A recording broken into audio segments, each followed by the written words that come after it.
Good evening and welcome to the evening bulletin with the Sentinel. I'm Moinitam.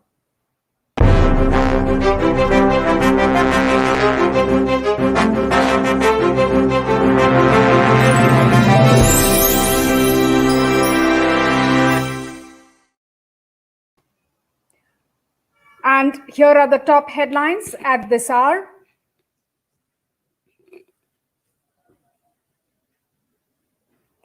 Clause 6 committee report still with the state government, centre tells Rajya Sabha.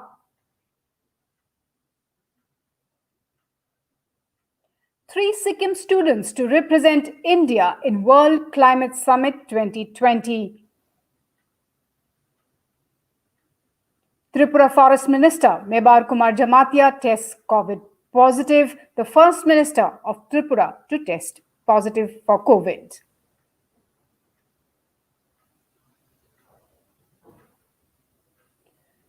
Here are the top stories from the day today. The report prepared by the high-level committee set up to suggest ways and recommend steps for the proper implementation of Clause 6 of Assam Accord. The accord was signed way back in 1985, is still being examined by the state government. That is what the government told in the Rajya Sabha today. In fact, that is what the minister informed the Rajya Sabha in the proceedings today. And in fact, the high-level committee constituted by the Ministry of Home Affairs on Clause 6 of Assam Accord has submitted its report in February to Assam Chief Minister Sarbananda Sonowal. It's more than 6 months now, but the recommendations are still being examined by the state government. That is what Union Minister of State for Home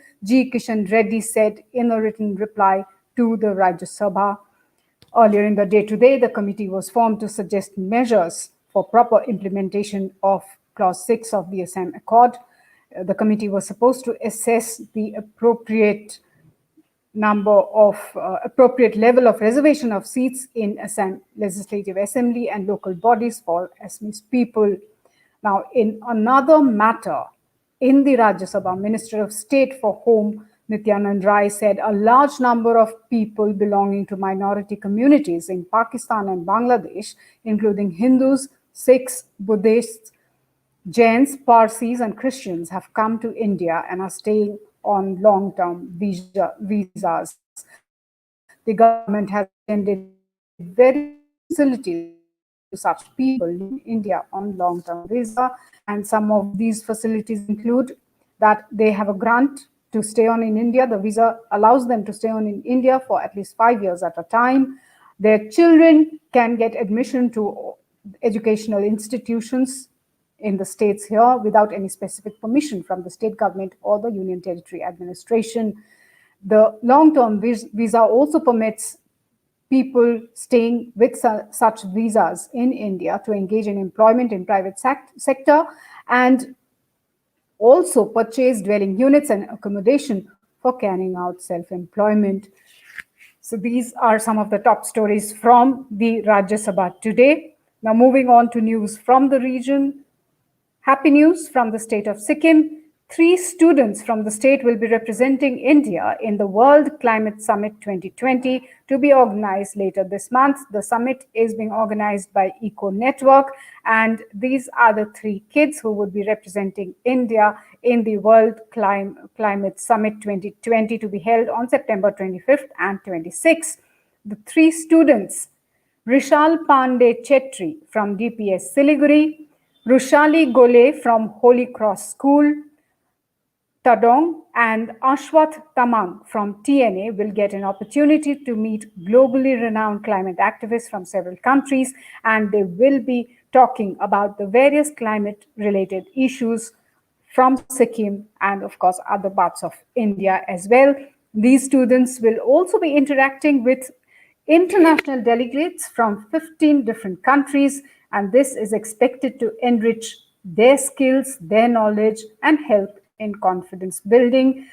In fact, Sikkim Chief Minister Prem Singh Tamang Gole took to Facebook to congratulate the brilliant young minds.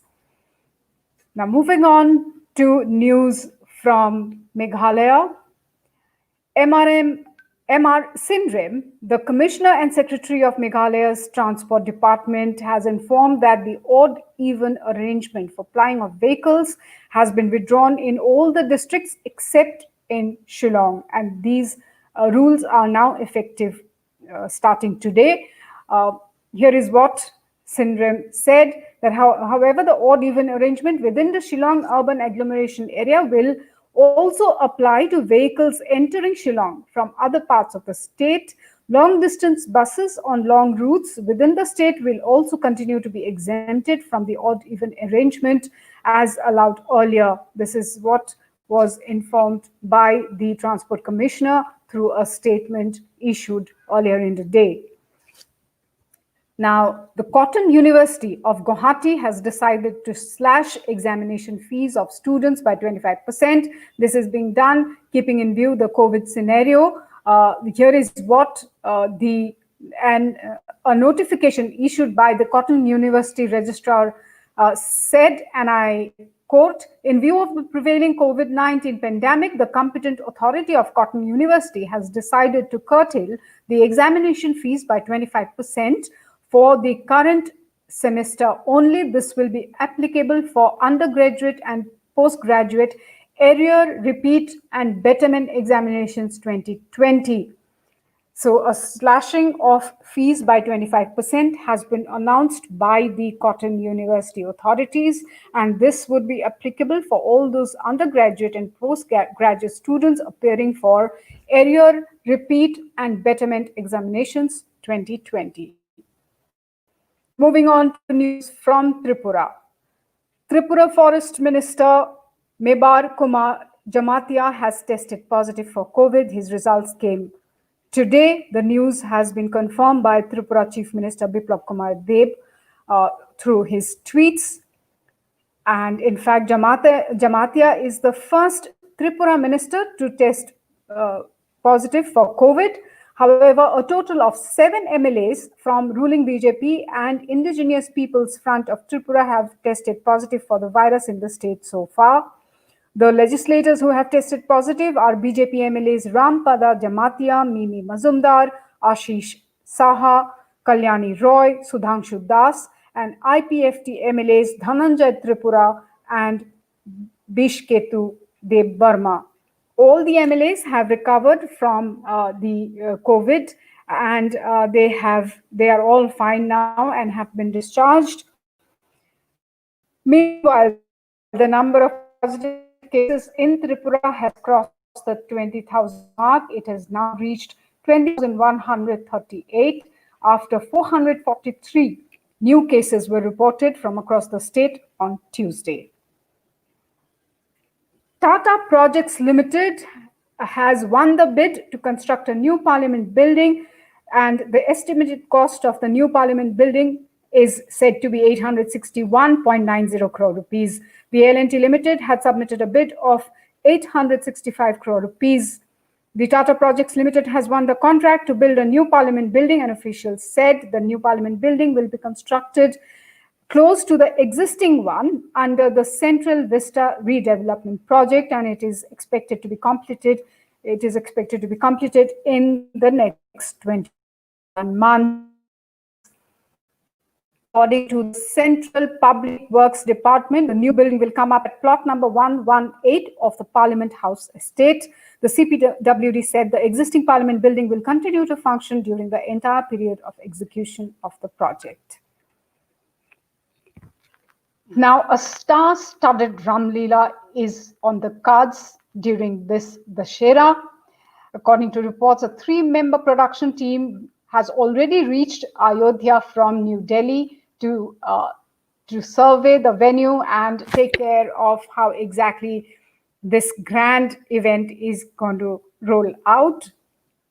A host of popular Bollywood celebrities, including actors and singers, are expected to take part in this year's Ramleela, which will be the first to be held since the construction of Ram Temple began in Ayodhya. The 9-day Ayodhya Ki Ramleela will be carried out at Lakshman Kila at the banks of river Saryu, and the Ramleela celebrations will start from October 17th and will go on till 25th of October. And in fact, some of the leading Bollywood actors are expected to take part in the Ram Leela celebrations. Of course, the details you can find in our story, which is there on our website, sentinelassam.com. In fact, veteran actors, Raja Murad and Bollywood comedian Ashrani would also be seen as Ahiravan and Narad Muni, respectively. Manoj Tiwari, the actor turned politician who is a BJP MP from Northeast Delhi, he will play the role of Angad, son of King Bali. Popular Bhojpuri film star and now Gorakhpur MP Ravi Kishan will play the role of Bharat, Lord Ram's younger brother. The role of Sita will be enacted by Kavita Joshi. Now, Bindu Dara Singh, son of late Dara Singh, who had earlier played the iconic role of Lord Hanuman in Ramanand Sagar's Ramayana, will follow in the footsteps of his father and play the same role in Ram Leela in Ayodhya. And the mayor of Ayodhya, Rishikesh Upadhyay, has shared all this information. He said that the manufacturing workforce of Ram Leela visited Ayodhya to survey the spot. He mentioned this is what he shared, and he also shared about all these details, like who's going to play what. But for more details on this particular story, please visit our website, sentinelassam.com. And finally, before I leave you guys, here is this very interesting video. Of course, the clip is courtesy Navid Trumbu's Twitter handle. He's an IRS officer. See what happened when a crocodile tried to eat a tortoise. But before we switch to the video, I would like to thank all of you viewers for joining me this evening for the bulletin. News and updates continue in sentinelassam.com. Also find all our video stories and all our stories across the social media platforms of Facebook, YouTube, Instagram, and Twitter. Till we meet again, do take care, stay safe, good night, and goodbye. Enjoy this particular video. Find out what happens when the crocodile tries to eat a tortoise.